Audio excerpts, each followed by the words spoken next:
बिस्मिल्लाहिर्रहमानिर्रहीम।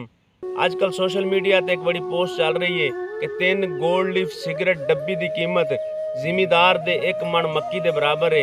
ये कोई पोस्ट नहीं बल्कि जिमीदारां की तजलील की गई है। ये जिमीदारां दे जख्मां ते नमक छिड़किया गया है। ये जिमीदार दे मुँह ते तमाचा मारिया गया है। ये जिमीदार की बेबसी विखाई गई है।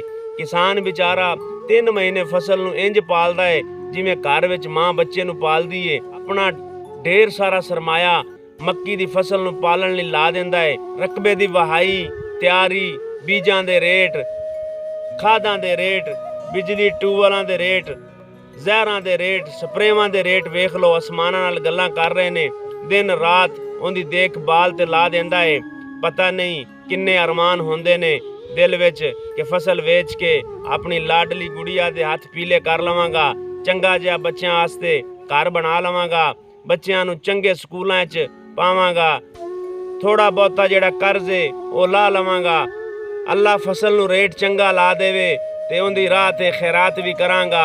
मक्की पक गई है पर जदों वारी रेट दी आई है ते जुल्म दी इंतहा हो गई है कि 1 मण मक्की जिमीदार दी 3 गोल्ड लीफ सिगरेट डब्बी दे बराबर उहदा रेट कर दिता गया है। मेरा इस समाज के माफिया नूं एक सवाल है कि गरीब किसानां दे घरां दा खून करके तुसी अमीर हो जाओगे। माफियाज तुसी मरना नहीं, तुसी कोई जवाब दे नहीं। मरण तो बाद आने वाली जिंदगी ते क्या तुहाडा कोई यकीन नहीं। अपनी कबर विच सब कुछ छड्ड के तुसी चले जाना है।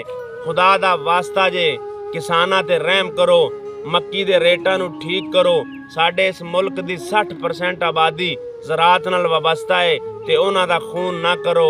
मेरी इस हुकूमत नूं हथ जोड़ के अपील है कि इन्हां माफियाज दी गर्दन ते हथ रखो। मक्की दी एक्सपोर्ट नूं खोल दिओ।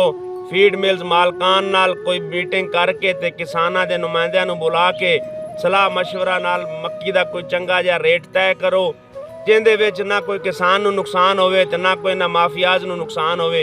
मेहरबानी करके मेरे इस पैगाम नूं ज़्यादा तो ज़्यादा शेयर करिया जे तां जे मेरी एक गल हुकूमत वक्त तक पहुँच जावे। शायद किसान भरावां दा कोई भला हो जावे। अस्सलामु अलैकुम।